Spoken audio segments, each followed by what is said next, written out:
wanted to take you along this week with me as I am taking care of my family and my home. I'm making from scratch delicious foods.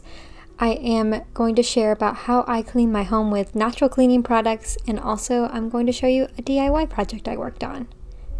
If you don't know, I am 6 months postpartum, and I also have spent 6 months being a stay-at-home mom. Being a stay-at-home mom has always been my dream, even from the time I was a little girl, and it's been something that my husband and I have been working towards for many years. And despite living out my dream job and my dream life, it still has its challenges. I'm not going to spend the whole video telling you about how hard it is to be a mom or the challenges of being a stay-at-home mom, because chances are if you have a child, you understand the difficulty that motherhood can bring. But I have been recently thinking about something that surprised me about the difference between staying at home versus working. Previous to this, I was working in digital marketing for about 4 years, and then of course before then I was in college. So going from a day in a life that is structured around clear measures of success, whether that is when you are in school, you're studying for tests, you take tests, and then you get a grade, or when you're working a job, you get constant reviews, you get promotions, you get different kinds of accolades depending on where you work and what you're doing that let you know I'm doing a good job, or I can feel satisfied with how much I have done because I checked off all of my to-do lists. I completed everything that my job requires of me, so I can feel satisfied that I have completed something and can move on. However, when you're at home all day, you are constantly faced with all of your to-dos, and that doesn't stop when it's time to clock out or go to bed. There's always something else to do, and I have had a difficult time learning to manage expectations for myself. There is no manager, there is no boss telling me do this, do that. It is all on me, and I have to decide what I can do in a day, what expectations I can carry for myself that are realistic, and what I need to give myself grace for. It's definitely ever evolving, and only 6 months in, I'm not anywhere near perfect at it, but it's definitely been on my mind and something I feel like I've had to work on every single day. Now I'll share one of my favorite parts about being a homemaker and stay-at-home mom is that I have the opportunity to make more things from scratch for my family. This is really important to me for my family's health. You certainly don't have to be great at making things from scratch because you stay at home. But for me, it's a great creative outlet, and it's a way that I feel like I can express myself, but also enjoy as a hobby and relax. And as a plus, it's healthier for us and also helps save us some money. So here I am making some sourdough bagels. We are at the end of the summertime here in Kentucky. Tomatoes are in abundance, and I have been craving a fresh tomato on a BLT sandwich. I decided to make sourdough bagels instead of making a loaf of sourdough bread because I think they can be less steps and a little bit faster, and can also be easier to eat as well. So it is just such a wonderful blessing to soak up this time, getting to spend as much time as possible with my son. These years are so short, and also get to do something that I love and something that can take care of my family. I've always known comparison can be the thief of all joy, but as a mom, that is truly one of the best words of wisdom anyone can tell you. It's really easy to look at other moms and think, wow, well, they're doing this. They've got their babies to sleep through the night. They can make sourdough bagels and everything from scratch. They don't have to buy convenience foods. Whatever it is, you can name it. You can look at other moms, seeing them do that, and compare yourself to them and immediately put yourself down. But in reality, that is just it just doesn't even make sense to do that because everyone's on a different path. Everyone's on their own journey, and you may be looking at a mom who's already been a mom for 5 or 10 years, who has had to pick up different skills and learn everything along the way that you haven't had the chance to learn yet. So when I look back at these years with young babies, I hope that I don't remember all of the times that I doubted myself and questioned my abilities, but instead remembered special moments like enjoying homemade BLTs on the back porch with my family. Another way I have been spending my time this week at home with my family and pouring my heart and soul into our home is by finishing up my son's nursery. I shared a video a few weeks back about part 1 of completing the nursery, but since that was posted, we traveled to go visit some family in Florida and came home, and it was just so apparent my son needed to go into his own room. So I chose practicality over top of being able to film the entire process of finishing this room, but I still was able to get some clips, and so I wanted to kind of insert those in here. The thing that was taking the longest was just putting a sealant on the crib and letting that cure for a few days and off gas.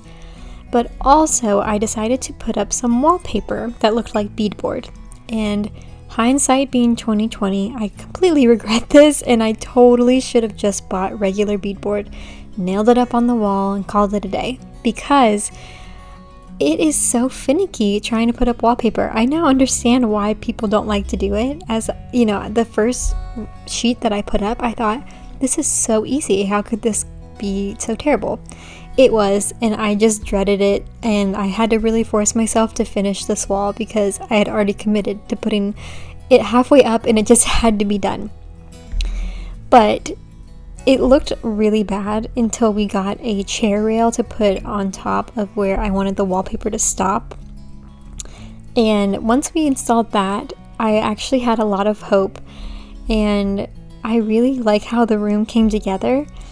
I think this added just a nice little something to catch your eye as you're looking around my son's room, and it added a more of a cottage look that I really love to the room. One key piece of the DIY project that I needed to finish up was a shelf that I had stained, and it had these scallop pieces on the edges.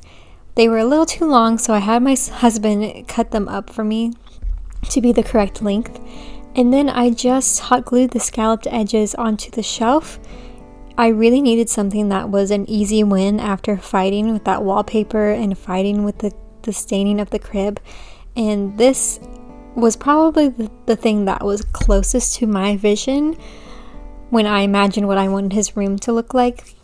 I have a lot of Winnie the Pooh decor, and I was just dreaming of setting it up on this shelf, so I was really excited when I got to finally put all the decor up, finally style the room, and I just love how it looks. I can't believe we've come so far from this lime green room where it started to a really nice put together nursery that is just very peaceful, very sweet, and some place that I really enjoy spending time in, and so does my son.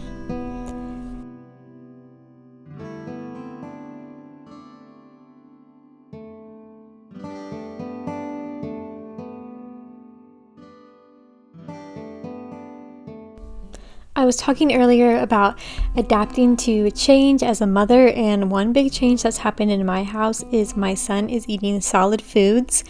As someone who loves to cook, I'm really enjoying this season. I'm getting to make him different foods for him to try, let him have different flavors, and just explore. And I have had a blast. I've gotten to get a little creative, making him some little foods, and that has been a real joy. This day was a Saturday, so we were just kicking back and relaxing. So I got my son's yogurt ready to go, and then I left him with my husband, and I decided to make some pumpkin loaf. I know it is just September, but there has been a crispness in the air, and I just couldn't resist. I couldn't wait any longer, and I really had to make a pumpkin recipe. We had a brutally hot summer, so the last few weeks of cooler fall air have been a very welcome change. And anytime that weather turns crisp, just as soon as it hits like 50 degrees in the morning, I am so ready for the fall. It gets me so excited for the holidays, and I am really excited this year to share a lot of different holiday bakes with you all, and then also to experience the holidays with a baby for the first time. I was just hitting my third trimester last year for the holidays, and this was something I was really looking forward to, as that due date was feeling like it was never going to arrive. and my son will be just old enough, I think, to interact with everything for the holidays, get to enjoy those opening Christmas presents, and we can start some new Christmas traditions, and I am very much looking forward to that. This pumpkin loaf I am making is very easy. It's actually a gluten-free recipe. I decided to add regular flour to it this time because I just was low on my gluten-free flour, but generally when I'm making a baked good like this that doesn't include sourdough, I will do it gluten-free just for better digestibility. While that is in the oven, I am going to get started cleaning my bathroom. I like to make my own cleaning products, so here I am making a homemade soft scrub. It's just baking soda, essential oils, hydrogen peroxide, and a little castile soap. Mix that up and you've got a great base to use in the bathtub, in the toilet, and on the countertop. That will kill the germs and also has a little bit of grit to it from that baking soda, so it really helps make sure everything gets nice and clean. I am not a type A person in the sense that I need to have every surface perfectly clean all the time, but I am a minimalist and I need to be able to pick up a room or pick up an area in 5 minutes or less, and if I cannot, then things have to go into the trash or they get donated. So that's kind of how I operate in my house to make sure that things can be picked up quickly even when they get a mess. Now, I didn't always used to make my own cleaning products, but a few years ago I was having some eczema issues, got a skin test at the dermatologist, and found out that I'm actually allergic to fragrances. And when you start to look around your house to see what fragrance is in, it's everywhere. So I had a war on synthetic fragrance in my house and cut it out everywhere, like all personal products, makeup, cleaning products, candles, plug-in scents, laundry detergent, anything you can imagine. I had to find alternatives that didn't contain synthetic fragrance. I personally can still handle essential oils, so I do use those from time to time, but I still try to keep that to a minimum. And it has made such a difference in my life. I didn't realize how fragrance it was really affecting my allergies. It was definitely affecting my skin, but it's also a endocrine disruptor. And I was seeing a lot of hormonal issues that have resolved themselves since I stopped using fragrance. In addition to my homemade soft scrub, I also have a all-purpose cleaner that is just hydrogen peroxide and water, and I like to spray that on the top of the toilet and just let that sit for about 5 minutes before wiping it off. Both of these cleaning products that I shared, I can put the ingredients below, but they are a great, inexpensive way to keep your home clean. I was able to give this bathroom a really deep clean, which I like to do about once a week, in the time that it took for me to bake that loaf of pumpkin bread, which was perfect.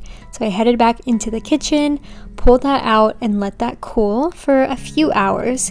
And then I made a glaze, because truly no loaf is really complete without a glaze. Definitely adds more sugar and makes it more of an indulgent treat, but it was a holiday weekend here, so I thought we could enjoy a little bit of a special dessert and really welcome fall and in summer with a bang.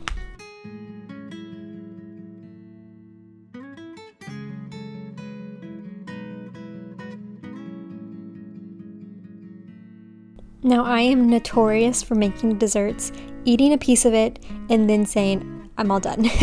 I think I get most of my enjoyment from actually making it.